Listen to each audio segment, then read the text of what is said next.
नमस्कार, एक बार फिर से आप सभी का स्वागत है आज के इस नए सेशन के अंदर। देखिए, आज का ये जो वीडियो है, इसके अंदर आप लोगों का जो बिहार बोर्ड का साइंस है क्लास 10 का, उसका जो इम्पोर्टेंट ऑब्जेक्टिव है, आज के इस सेशन के अंदर हम लोग करने वाले हैं। इस सेशन से आप लोगों के एग्ज़ाम में डायरेक्टली प्रश्न पूछे जाएँगे और आप लोगों को यूँ बता दें कि आप लोगों का ये जो सेशन है, इसके अंदर जितने भी प्रश्न आपको देखने को मिलेंगे, वो आपके विगत परीक्षाओं में पूछे गए हैं और आगे अगले सेशन में, यानी कि 24 में जो परीक्षा होगा, उसमें मतलब पूछे जाने की पूरी-पूरी संभावना है। तो सेशन को जो है आप लोगों को एकदम इत्मीनान से अटेंड करना है, बिना किसी संदेह के, बिना किसी डाउट के, है कि नहीं? तो आप लोगों को क्या करना है, सबसे पहले तो वीडियो को लाइक कर लेना है, चैनल को सब्सक्राइब भी कर लेना है, बेल आइकन दबा लीजिएगा, ऑल नोटिफ़िकेशन पे क्लिक कर लीजिएगा ताकि जब क्लास आएगा तब आपको नोटिफ़िकेशन मिलेगा। ऐसे आप लोगों को टाइम बता दें कि रात को 9 बजे डेली सोमवार से रविवार तक आप लोग का क्लास रात को 9 बजे से चलता है। तो आप लोग उतने टाइम पे लाइव क्लास आ सकते हैं और मैक्सिमम आप लोग को जो डेटा की रिक्वायरमेंट होती है इस क्लास को खत्म करने के लिए, वो मुश्किल से आप लोग को 250 से 300 एमबी चाहिए होता है कि नहीं? तो वीडियो में ज़्यादा बात नहीं करते हैं, वीडियो में आगे बढ़ते हैं और सबसे पहला प्रश्न आपके सामने लेकर के हम आते हैं। देखिए, ये जो प्रश्न है ना, ये कई कई साल से पूछा जा रहा है कि नहीं? इस सेशन के अंदर जो छाँट-छाँट के जो उठाया गया है प्रश्न को, वो इस सेशन के अंदर हम लेकर के आए हैं। आगे और भी सेशन आप लोग का और सब्जेक्ट का आते रहेगा, जैसे हिंदी का आया था, वैसे साइंस का आएगा, फिर सोशल साइंस का आएगा, संस्कृत का आएगा, है कि नहीं? संभव हो पाएगा तो हम मैथ का भी करवा देंगे, इंग्लिश का तो आया ही था, है कि नहीं? तो इस तरह के सारे सेशन को हम लगवाते रहेंगे, तो चैनल को सब्सक्राइब कर लीजिए ना अभी। चलिए, पहला प्रश्न हम आपके सामने लेकर के आते हैं, है कि नहीं? पहला प्रश्न जो है हम आपके सामने लेकर के आ गए हैं, पहला प्रश्न आप लोग देख लीजिए। पहला प्रश्न आपके सामने आ गया है। क्या आ गया है भाई साहब? पहला प्रश्न आपके सामने आ गया है कि नहीं? पहला प्रश्न क्या आ गया है? आपके सामने आ गया है और हम थोड़ा-सा कलम चेंज कर लेते हैं, है कि नहीं? जब तक फ्री वाला वर्ज़न है तब तक सब यूज़ कर लेते हैं। 5-10 दिन के बाद तो ये बंद ही हो जाएगा। चलिए, तो यहाँ पे क्या हो जाएगा? प्रश्न क्या कह रहा है कि गोलीय दर्पण के परावर्तन पृष्ठ के वृत्ताकार सीमा रेखा का व्यास कहलाता है, क्या कहलाता है? मुख्य फोकस कहलाता है, वक्रता त्रिज्या कहलाता है, प्रधान अक्ष कहलाता है या फिर गोलीय दर्पण का द्वारक कहलाता है। देखिए, यहाँ पे है 4 ऑप्शन आप लोग को दिया गया है। पूछ रहा है कि गोलीय दर्पण के परावर्तन पृष्ठ की वृत्ताकार सीमा रेखा का व्यास क्या कहलाता है? क्या कहलाता है? देखिए, मुख्य फोकस नहीं कहलाता, वक्रता त्रिज्या नहीं कहलाता, प्रधान अक्ष नहीं कहलाता, लेकिन लेकिन यहाँ पे क्या हो जाएगा? गोलीय दर्पण का द्वारक ज़रूर कहलाता है। ऑप्शन नंबर डी जो है वो बिल्कुल सही जवाब है और अगला सवाल आपके सामने है। निम्नलिखित में से कौन उत्तल दर्पण की फोकस दूरी है जिसकी वक्रता त्रिज्या 32 सेंटीमीटर है? तो आपको बताना है कि कौन सा वाला हो जाएगा, प्लस 8 सेंटीमीटर हो जाएगा, माइनस 8 सेंटीमीटर हो जाएगा या फिर प्लस 16 सेंटीमीटर या फिर प्लस ये सॉरी माइनस 16 सेंटीमीटर। तो देखिए, यहाँ पे जो है ना आपको फोकस दूरी बताना है, उत्तल दर्पण की क्या करना है? फोकस दूरी बताना है जिसकी वक्रता त्रिज्या कितना 32 सेंटीमीटर दिया गया है। तो देखिए, जैसा कि हम लोग को पता होता है ना, एफ बराबर क्या होता है? एफ बराबर क्या होता है? आर बाई टू होता है ना। एफ बराबर क्या होता है? R by two. तो देखिए, यहाँ पे क्या दिया है हम लोग को? वक्रता त्रिज्या दिया गया है, यानी कि रेडियस दिया गया है, तो एफ बराबर क्या हो जाएगा? 32/2। ये कट पीट के कितना आ जाएगा? 16, जो कि क्या है? पॉजिटिव है। हम यहाँ से क्या कर सकते हैं भाई साहब? ऑप्शन नंबर सी के साथ हम बिल्कुल जा सकते हैं। ना तो ये होगा, ना ये होगा, ना ये होगा, बिल्कुल ये वाला सही हो जाएगा। ऑप्शन नंबर सी जो है वो बिल्कुल सही जवाब हो जाएगा और अगला सवाल आपके सामने आएगा।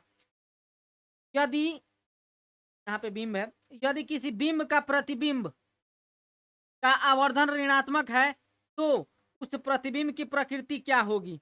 वास्तविक और उल्टा होगा, आभासी और सीधा होगा, वास्तविक और सीधा होगा या फिर आप लोग का आभासी और उल्टा होगा? देखिए, यहाँ पे आप लोगों को क्या बताना है भाई साहब कि यदि किसी बिंब का प्रतिबिंब का आवर्धन ऋणात्मक है, ऋणात्मक हो तो उस प्रतिबिंब की प्रकृति क्या होगी? देखिए, यहाँ पे आप लोगों को 4 ऑप्शन दिया गया है। क्या किया गया है भाई साहब? 4 ऑप्शन आप लोगों के सामने दिया गया है। उसमें से एक ऑप्शन जो है वो बिल्कुल सही है। तो 3 नंबर प्रश्न का जवाब जो है आप लोगों का बिल्कुल क्या हो जाएगा? वास्तविक और उल्टा। ऑप्शन नंबर ए जो है वो बिल्कुल सही हो जाएगा। ऑप्शन नंबर ए के साथ आप जा सकते हैं। अगला सवाल देखिए, नेत्र में प्रवेश करने वाली प्रकाश किरणों का अधिकांश अपवर्तन होता है। कहाँ होता है भाई? कहाँ होता है? नेत्रोद नेत्रोद अंतर पृष्ठ पर, अभिनेत्र अंतर पृष्ठ पर, कॉर्निया के बाहरी पृष्ठ पर या इनमें से कोई नहीं? तो देखिए, यहाँ पे जो नेत्र में प्रवेश करने वाले जो प्रकाश का किरण का जो अधिकांश अपवर्तन होता है ना, वो ना तो नेत्रोद अंतर पृष्ठ पे होता है, ना ही अभिनेत्र के अंतरपृष्ठ पर होता है और ना ही इनमें से कोई वाला ऑप्शन सही। लेकिन ये वाला ऑप्शन जो है वो बिल्कुल सही है, ऑप्शन नंबर सी बिल्कुल सही जवाब। ऑप्शन नंबर सी के साथ आप जा सकते हैं। अगला सवाल देखिए, अगला सवाल जो है वो आपके सामने है कि जब सूर्य का प्रकाश वायुमंडल से गुजरता है तो वायु के सूक्ष्म कण किस रंग के प्रकाश को अधिक प्रबलता से प्रकीर्णित कर देते हैं? किस कलर को सबसे अधिक प्रकीर्णित किया जाता है? देखिए, इस सवाल का जवाब जो है आप लोगों को लिखना है कहाँ? कमेंट सेक्शन के अंदर लिखना है। अच्छा, कल वाला प्रश्न जो है ना वो कम्युनिटी पे हम नहीं डाल पाए थे क्योंकि हमारा डेटा जो है वो खत्म हो गया था, है कि नहीं? और आज दिन भर हम घर पे नहीं थे, तो इस वजह से हम डाल नहीं पाए। लेकिन आज जो है इस प्रश्न को 5 नंबर प्रश्न को जो है ना हम जरूर से कहाँ डाल देंगे? कम्युनिटी पे भी डाल देंगे। लेकिन आप लोगों को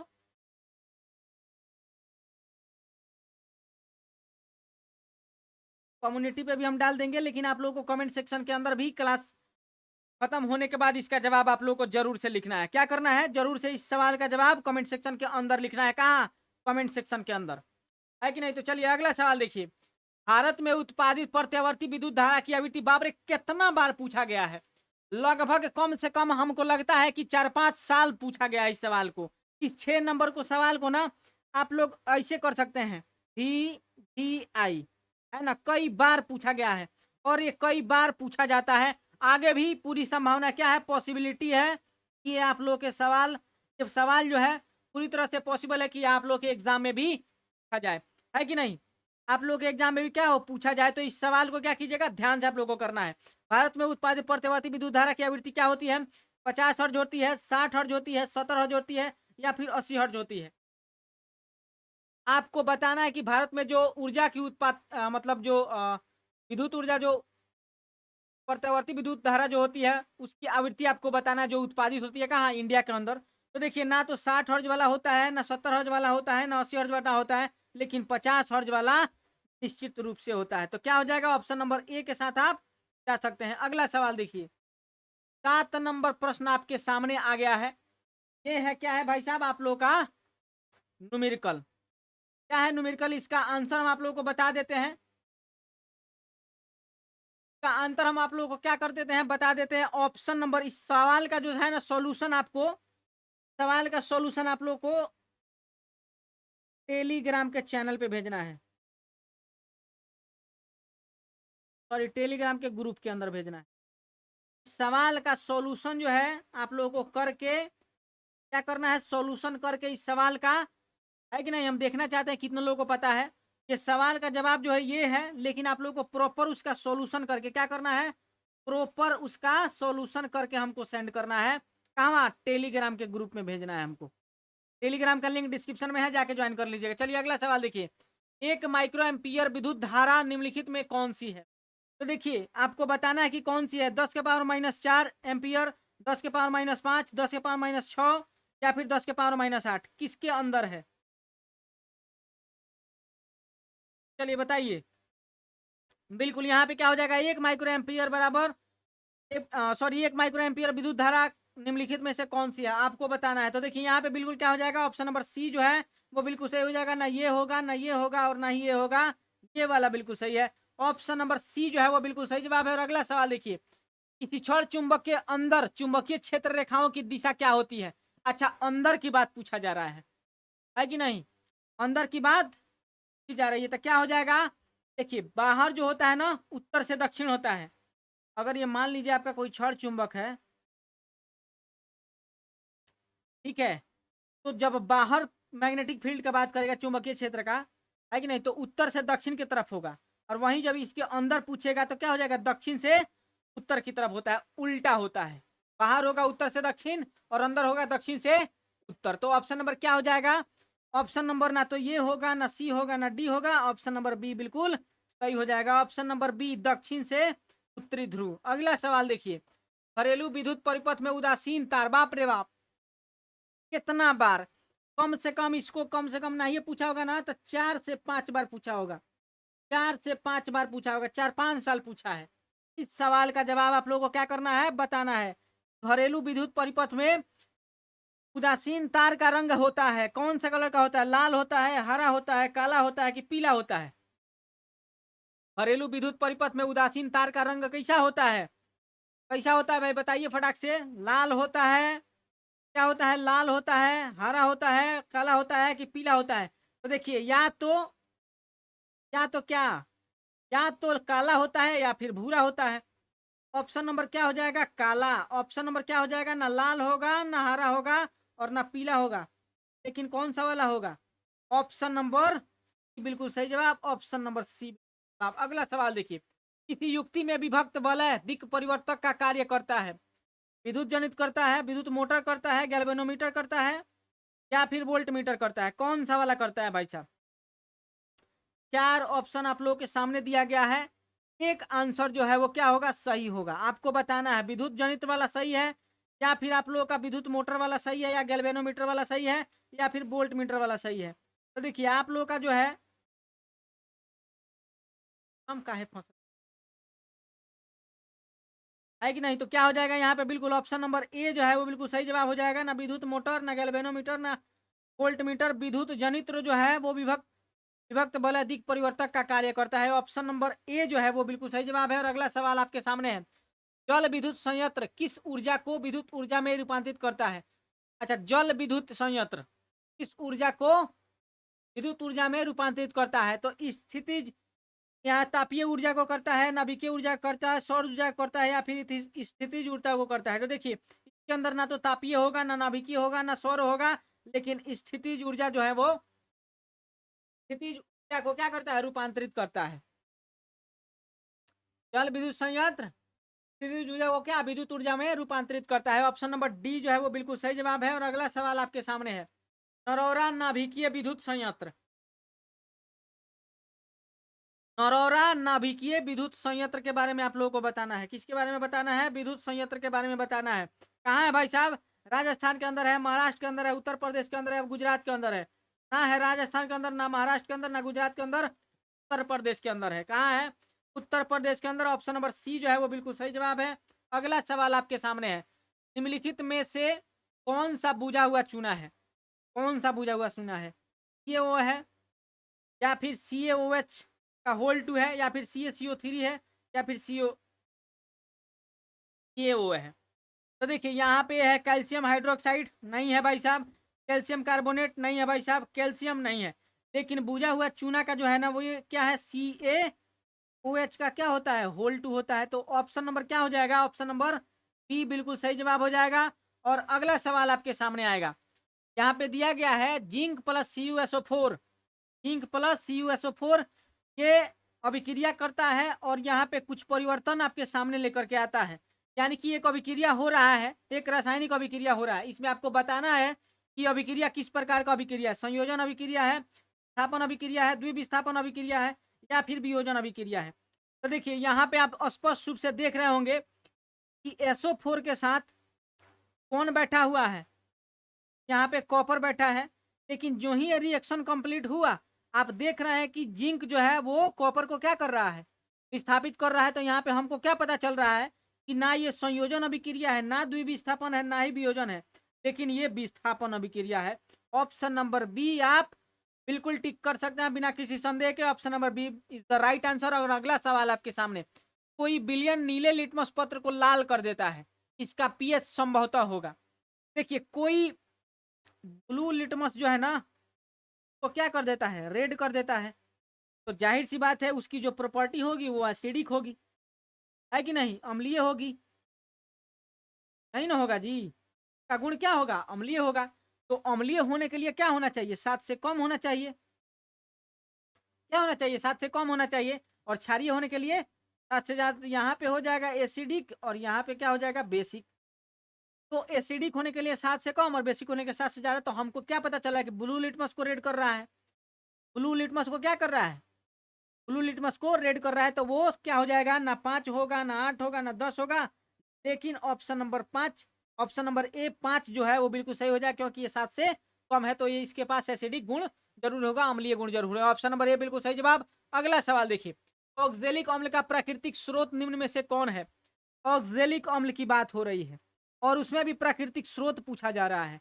किसके अंदर होता है, संतरा के अंदर होता है, टमाटर के अंदर होता है, सिरका के अंदर होता है, इमली के अंदर होता है?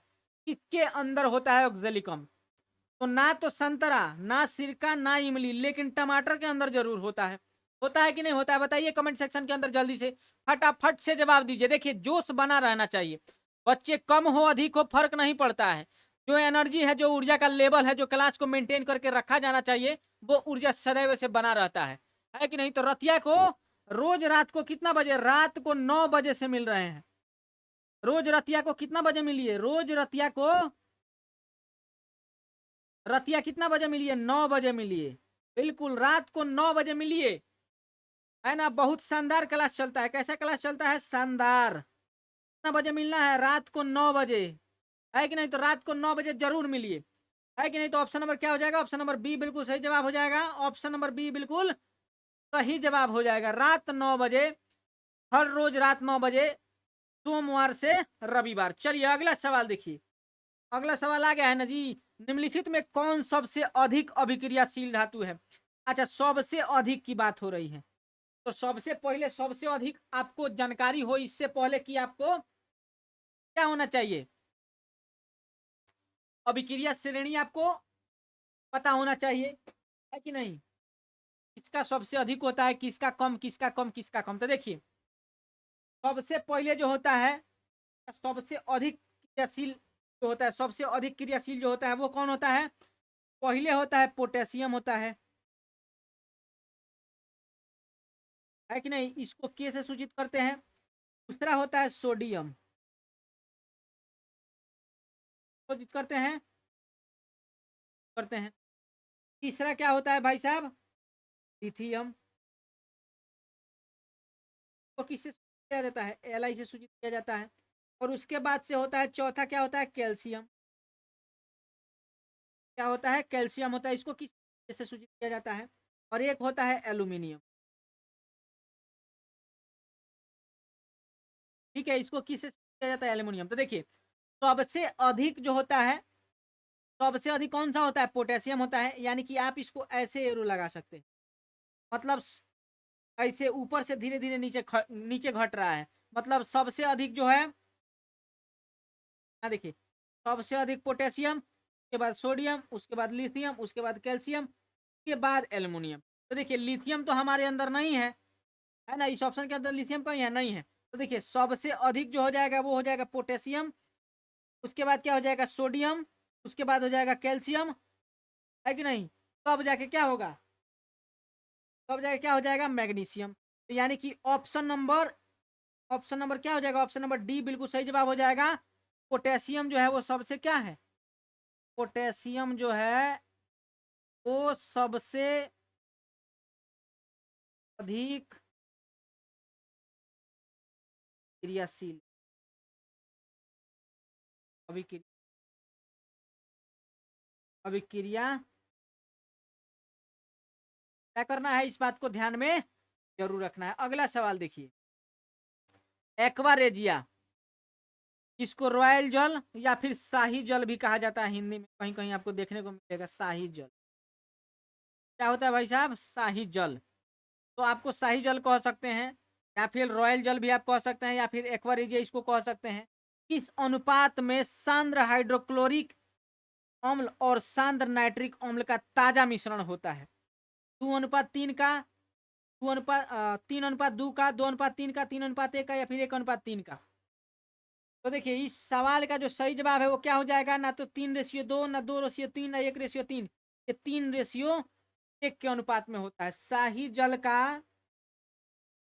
का क्या होता है? अनुपात 1। आंसर जो है वो बिल्कुल सही हो जाएगा। ऑप्शन नंबर सी के साथ आप जा सकते हैं। अगला सवाल देखिए।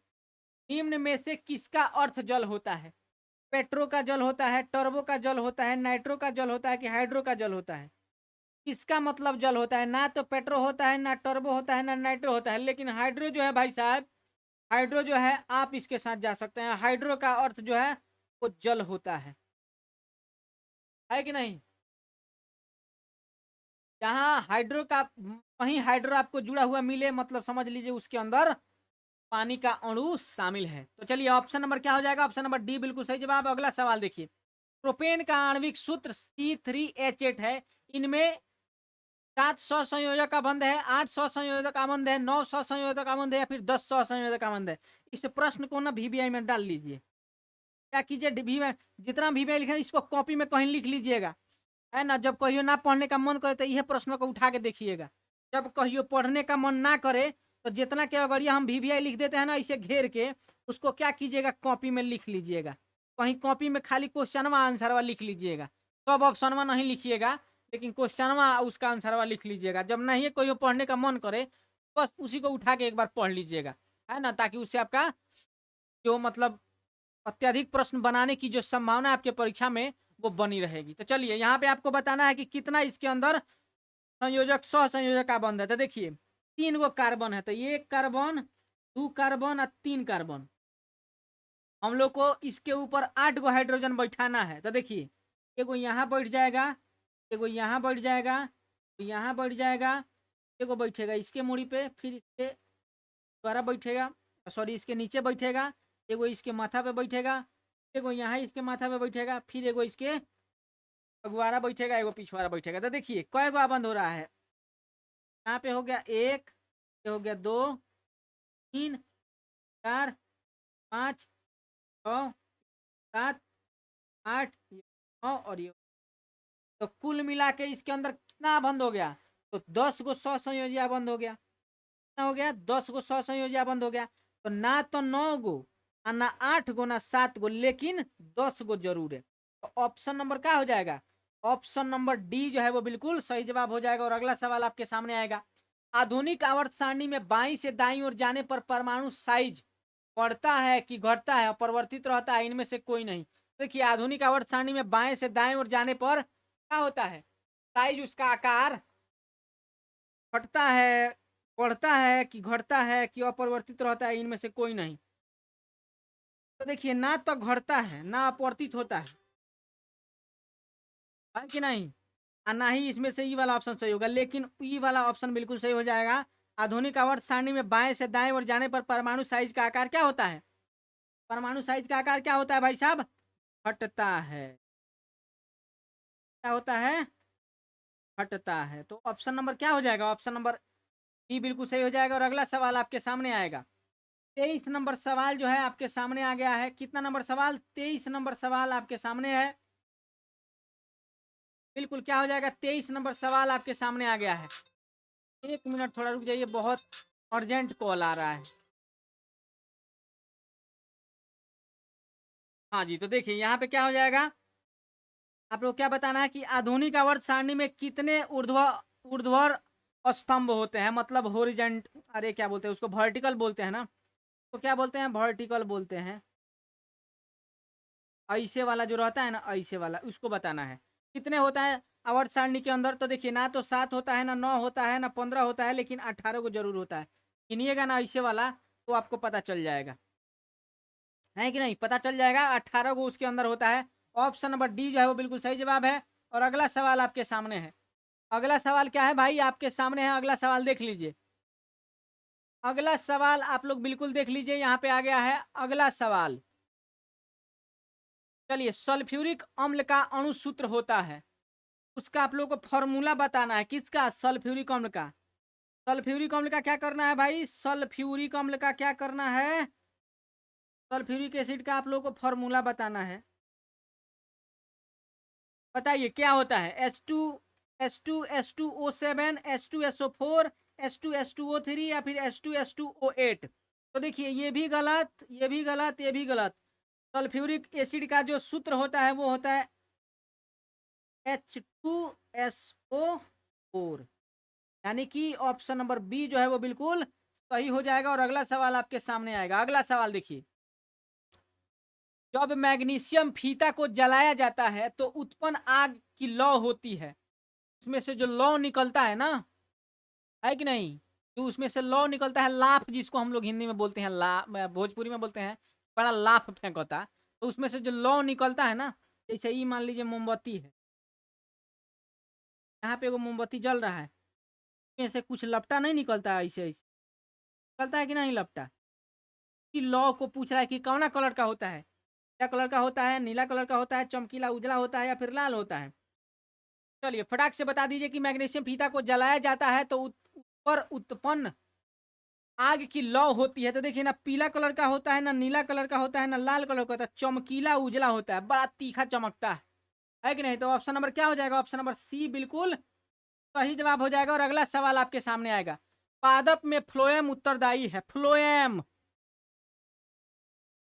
फ्लोएम देखिए फ्लोएम, जैसे ही फ्लोएम का बात होगा तो इसको फूड से कंपेयर कीजिएगा, है कि नहीं? और जैसे ही जाइलम का बात आएगा, जाइलम का बात आएगा तो इसको जल से कंपेयर कीजिएगा, है कि नहीं? फ्लोएम, फ्लोएम फूड और जाइलम जल।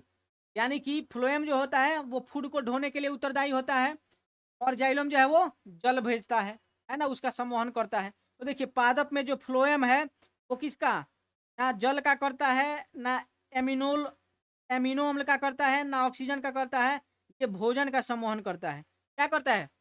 विभिन्न जो जहाँ जहाँ आवश्यकता है भोजन की, है कि नहीं, पत्तियों तक से भोजन बनता है और वहां से पूरे ये पेड़ में क्या करता है, पूरे पौधे में क्या करता है, वो डिस्ट्रीब्यूट करता है उसको। तो ये ये भोजन ढोने का काम करता है फ्लोएम। ऑप्शन नंबर क्या हो जाएगा? ऑप्शन नंबर बी जो है वो बिल्कुल सही हो जाएगा।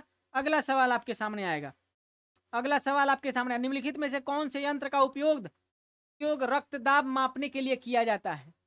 बैरोमीटर का किया जाता है, मैनोमीटर का किया जाता है, या फिर स्पाइग्नोमीटर का किया जाता है, या फिर इनमें से कोई नहीं? देखिए आप लोगों का जो है इस सवाल का जवाब 27 नंबर सवाल का जवाब, चूंकि ये बहुत कॉमन सवाल है तो को भी इच्छा है इस सवाल का जवाब बच्चे कमेंट सेक्शन के अंदर बताएं। कहाँ बताएं? कमेंट सेक्शन के अंदर, नहीं कमेंट सेक्शन के अंदर आप लोगों को कहाँ बताना है? कमेंट सेक्शन के अंदर आप लोगों को बताना है कि नहीं? इसी सवाल का जवाब कहाँ बताना है? कमेंट सेक्शन के अंदर। 27 नंबर सवाल का जवाब आप लोगों को बताना है, आप सभी को बताना है। क्या बताना है? आप सभी को 27 नंबर सवाल का जवाब। अगला सवाल देखिए, अगला सवाल देखिए 5 नंबर सवाल और 24 नंबर, 5 नंबर सवाल यहाँ पे लिख देते हैं, हम मेंशन करते हैं 5 नंबर और 28 नंबर सवाल का जवाब आप लोगों को कमेंट सेक्शन के अंदर देना है। चलिए अगला, इधर सवाल ना आ गया। रक्त का कौन से अवयव घायल स्थान से रक्त स्राव के मार्ग को रक्त का थक्का बनाकर अवरुद्ध करता है? अच्छा देखिए, जब कहीं कट जाता है आप लोगों का, हाथ उथ कट गया, कहीं मारा पीटी किया, कहीं भूबुन अबुन फूट गया, भूबुन तो नहीं फूटा है, मतलब कहीं कटा उटा गया, है कि नहीं? जैसे आप लोग जो बच्चे बाहर रहते हैं, शहरों वगैरह में रहते हैं, तो खाना खुद से बनाते हैं, तो कभी कभी उनका हाथ क्या होता है, चाकू से कट जाता है। तो जब कटता है तो उस टाइम तो बड़ा तेजी से खून फेंकता है, लेकिन थोड़ा टाइम के बाद क्या होता है, वो खून बंद हो जाता है। तो वहीं पूछ रहा है कि वो किसके वजह से होता है? वो लाल रक्त कोशिकाओं की वजह से होता है, श्वेत रक्त कोशिकाओं की वजह से होता है, प्लेटलेट्स की वजह से होता है, या फिर लसिका की वजह से होता है? तो देखिए इसके लिए जो उत्तरदायी होता है, जो थक्का बनाता है, वो ना तो लाल रक्त कोशिका का काम होता है, ना श्वेत रक्त कोशिका का काम होता है, ना लसिका का काम होता है।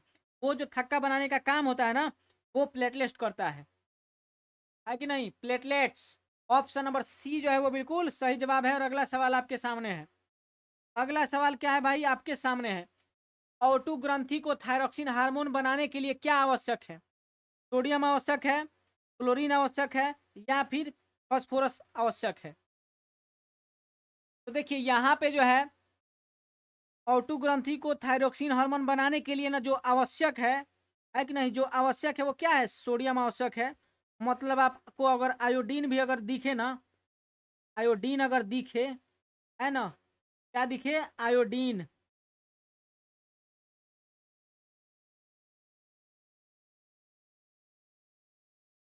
आयोडीन होता है ऐसे,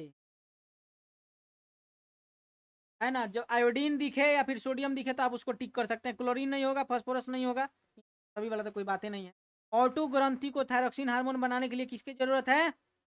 सोडियम यानी कि आयोडीन की। सोडियम, आयोडीन के अंदर मतलब जो नमक होता है ना, नमक सोडियम से ही बना होता है ना, सोडियम का भी तो उसके अंदर योगदान होता है। तो ऑप्शन नंबर क्या हो जाएगा? ऑप्शन नंबर ए बिल्कुल सही जवाब हो जाएगा। और अगला सवाल आपके सामने आएगा, मस्तिष्क का कौन सा भाग शरीर शरीर की स्थिति तथा संतुलन का अनुरक्षण करता है?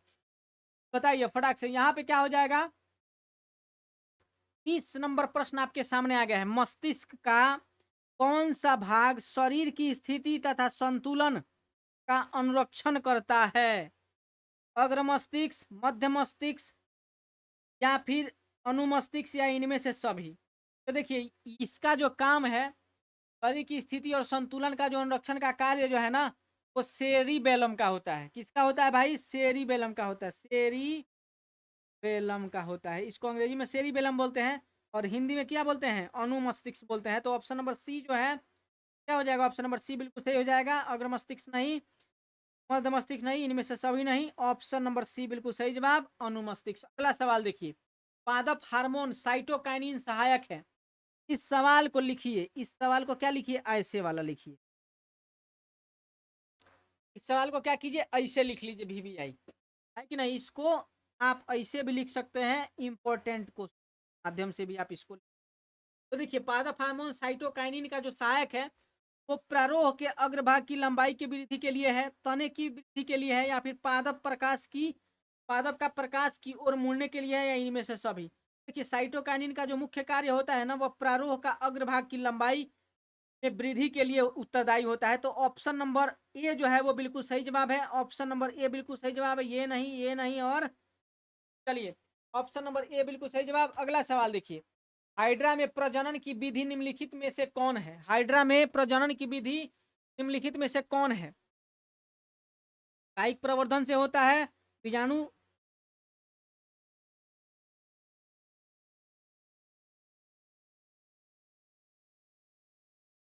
क्या है ये?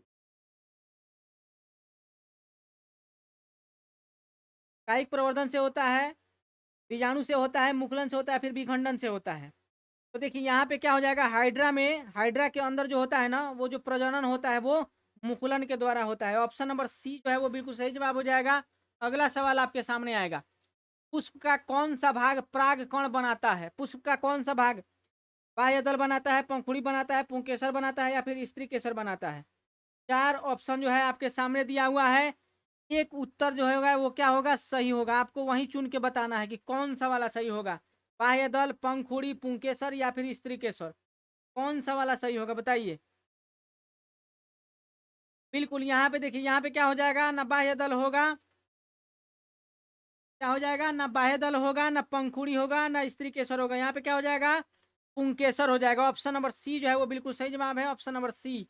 अगला सवाल देखिए, निम्न में से कौन मानव में मादा जनन तंत्र का भाग नहीं है?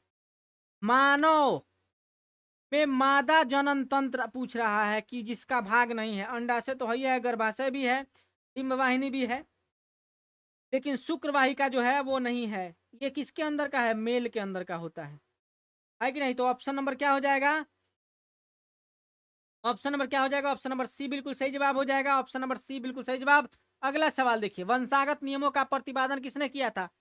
चार्ल्स डार्विन ने किया था, रॉबर्ट हुक ने किया था, जेसी बोस ने किया था, फिर ग्रेगर ग्रेगर जॉन मेंडल ने किया था।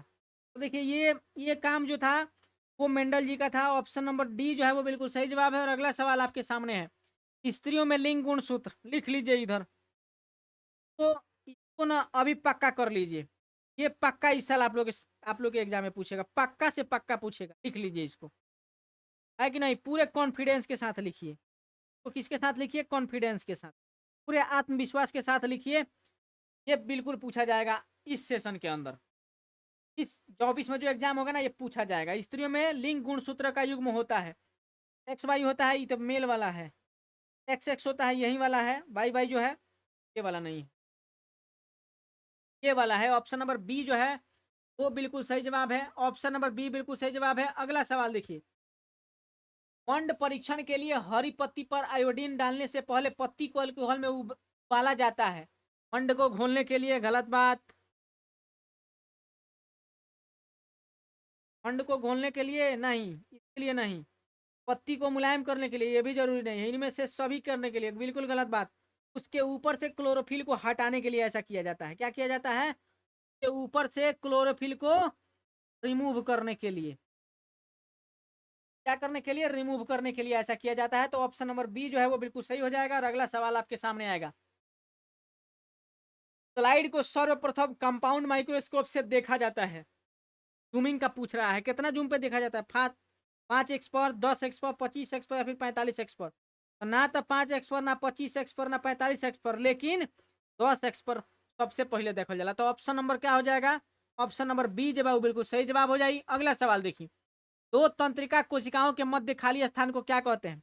भूमिका कहते हैं, सिनेप्स कहते हैं, एक्सॉन कहते हैं, आवेग कहते हैं। आवेग नहीं कहते, एक्सॉन नहीं कहते, लेकिन हम लोग इसको सिनेप्स जरूर कह सकते हैं। ऑप्शन नंबर बी जो है वो बिल्कुल सही जवाब हो जाएगा। और इस सेशन का जो आखिरी प्रश्न है वो आपके सामने आ गया है, और हम लोग कर रहे हैं 10th क्लास के साइंस का जो वीवीआई ऑब्जेक्टिव 2024 के लिए है, उसके लिए हम लोग ऑब्जेक्टिव कर रहे हैं, है कि नहीं? और आप लोग के जानकारी के लिए बता दें, जो सभी प्रश्न जो इस सेशन के अंदर देखने को मिला है वो 2018 का प्रश्न। तो इस बात पे यकीन ना हो, है कि नहीं, कि हमारा सब्सक्राइबर देख रहा हो, पता नहीं बोल रहा है कि नहीं बोल रहा है, क्या करके 2018 का प्रश्न 95% प्लस जो है वो 2018 से, है कि नहीं? एक आध दो प्रश्न जो है वो इधर उधर से, लेकिन के अंदर का जो 95% प्लस प्रश्न जो है वो किसके अंदर से है? 2018 के क्वेश्चन बैंक से उठाया गया प्रश्न है। तो इसीलिए जेमी जेमी सेमी आप लोग इस सेशन को लेकर के ना करें। बार बार बताते हैं कि इस अंदाज में इस प्रश्न को नज़रअंदाज ना कीजिए कि पता नहीं पूछा जाएगा कि नहीं पूछा जाएगा। तो पूछा जाएगा ही जाएगा, दूसरा कहाँ जाएगा? अगर इसमें से नहीं पूछा जाएगा तो कहाँ से पूछा जाएगा? ये लिए तो लिखे हैं, ये नहीं तो कौन? तो क्या हो जाएगा? ये नहीं तो कौन? ये नहीं तो कौन प्रश्न है आप लोग के, इसके थंबनेल के ऊपर आप लोग देखे होइएगा, है ना? तो बिल्कुल यहाँ पे क्या हो जाएगा? ऑप्शन नंबर 40 नंबर प्रश्न देखिए, निम्न में क्या देने दीजिए, है कि नहीं? चलिए यहाँ पे क्या हो जाएगा? ऑप्शन नंबर, बिल्कुल यहाँ पे आप लोगों को देख के बताना है कि आहार श्रृंखला जो है का जो निर्माण करता है उस चक्र को आपको बताना है कि कौन सा वाला है। चलिए यहाँ पे क्या हो जाएगा, देखिए आपको बताना है कि पहले घास, फिर गेहूं, तो फिर आम। बिल्कुल गलत। बकरी, गाय तथा क्या? बकरी, गाय तथा शेर यहाँ लिख लीजिए। लेकिन आहार श्रृंखला का जो निर्माण शुरू होता है ना, वो यहाँ से शुरू होता है। पहले घास जामेगा, घास को बकरी खाएगी, फिर बकरी को मानव खा जाएगा। आहार श्रृंखला क्या हो जाएगा? पूरा हो जाएगा।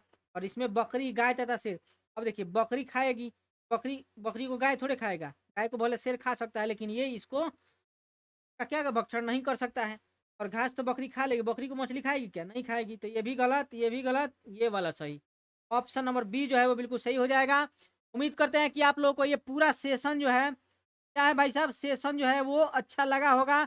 आप लोगों को क्या करना है कि वीडियो को क्या करना है, वीडियो को